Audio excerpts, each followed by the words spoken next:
Basketball Update.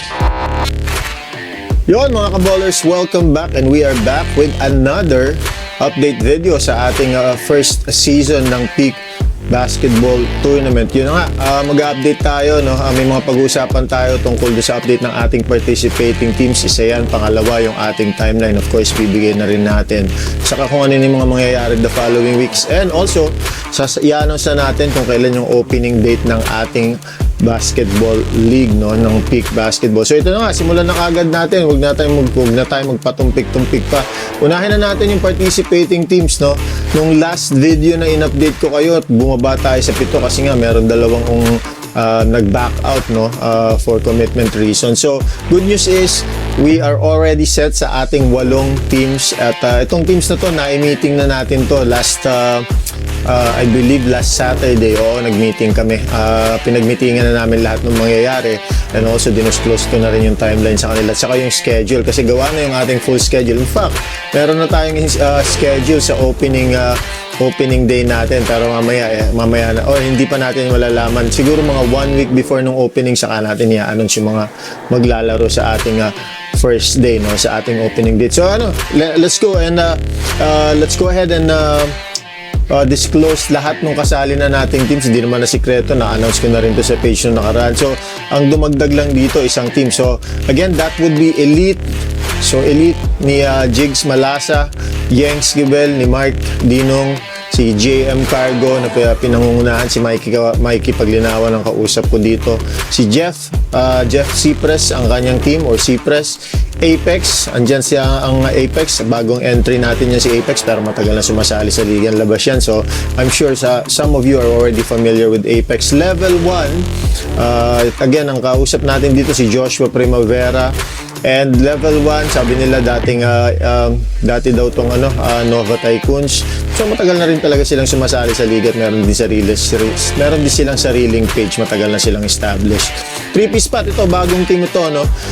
Bagong established to, dito yan sa Udelco, yung magiging manager nila.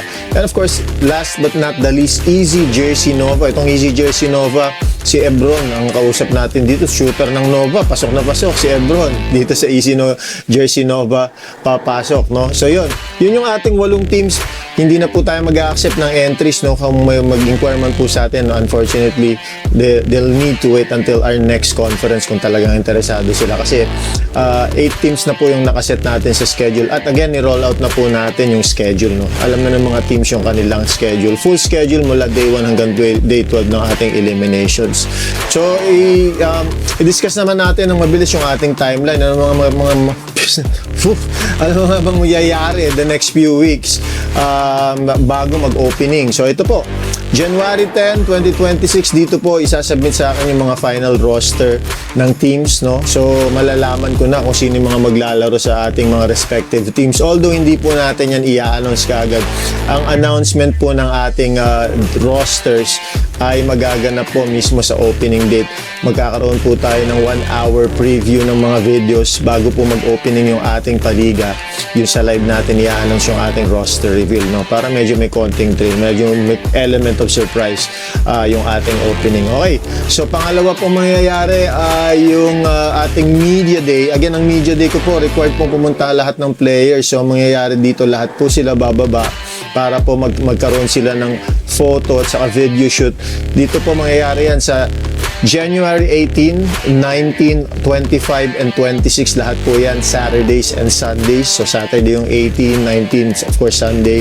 At Saturday din yung 25 at Linggo din yung 26. So again, that's the media day. Yan natin kukuhanin lahat ng materyales natin para sa ating live feed dahil talagang pagagandahin natin ng gusto ng ating live feed. Yan yung magiging pride and joy ng ating liga, no? Maliban sa, of course, sa pagkaka-organize ng ating mga laro. Again, yung schedule natin, paulit-ulit ko sinasabi, naka-roll out na po.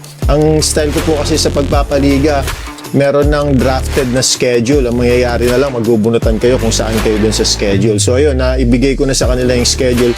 At ang announcement ng ating first batch of games ang mangyayari po, no? First day natin, 3 laro kagad tayo. So 2 lang po yung mababypass na team sa opening date natin. At ang opening date po natin is February 15. So again, that's February 15. Yan ang opening natin. Sunday po yan, 3 p.m. ang opening. Pero yan pong 3 p.m. na opening natin na yan, doon pa lang po yan sa live stream natin.